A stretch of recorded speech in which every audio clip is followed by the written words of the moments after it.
ஸ்ரீராம ஜெய ராம ஜெய ஜெய ராம். வீடுகளில் ராமாயணம் படிப்பது மிகவும் சிறப்பு என்பது அநேகருக்கு தெரிந்திருக்கும். நம் வாழ்வில் வரும் மிகப்பெரிய இழப்புகளை ஈடு செய்ய குருமார்கள் இது போன்ற பெரும் காவியங்களை பாராயணம் செய்ய உத்தரவிடுவார்கள். இது நம் குருமார்கள் பயன்படுத்தும் ஒரு சூட்சமமான முறை. ராமாயணம் பாராயணம் மற்றும் சுந்தரகாண்ட பாராயணம் நம் ஜாதகத்தில் இருக்கும் கிரகங்களின் தோஷ விளைவுகளை குறைக்கிறது. அது மட்டுமல்ல, நமக்குள் இருக்கும் எதிர்மறை எண்ணங்களை மாற்றுகிறது, தடைகளை நீக்கி வெற்றியையும் மகிழ்ச்சியையும் தருகிறது.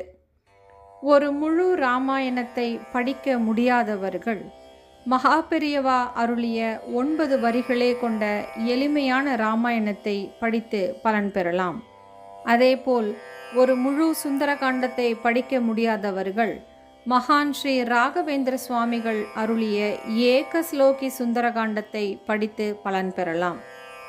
நேரமின்மை, அவசர உலகம், வேலை பலு இவைகளை கருதியே தம் பக்தர்களுக்காக மகான்கள் இது போன்ற எளிமையான வழிகளை வகுத்து கொடுத்திருக்கிறார்கள்.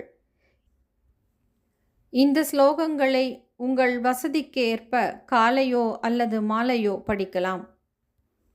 நாம் நினைத்த காரியம் கைகூடும் வரை குறைந்தபட்சம் தினமும் 9 முறையாவது படித்து வர வேண்டும். முதலில் காஞ்சி மகா பெரியவர் அருளிய ராமாயண ஸ்லோகம்.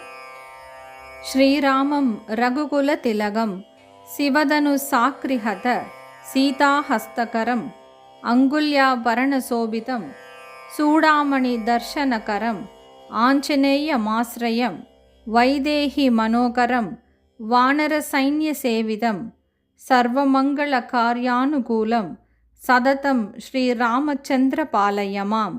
ஸ்ரீராம் ஜெயராம் ஜெய் ஸ்ரீராம். அடுத்த ஸ்லோகம் மகான் ஸ்ரீ ராகவேந்திர சுவாமிகள் அருளிய ஏகஸ்லோகி சுந்தரகாண்டம். யஸ்ய ஸ்ரீ ஹனுமான் அனுக்கிரக பலாத் தீர்ணாம் புதிர் லீலையா லங்காம் பராப்ய நிஷாம்ய ராமதயிதாம் பங்கத்வாவனம் ராட்சசான் அக்ஷாதீன் வினிஹத்ய விக்ஷய தசகம் தக்த்வா புரீம் தாம்புனஹ் தீர்ணாப்தி கபிப்பிர்யுத யம்ய நமத்தம் ராமச்சந்திரம் பஜே.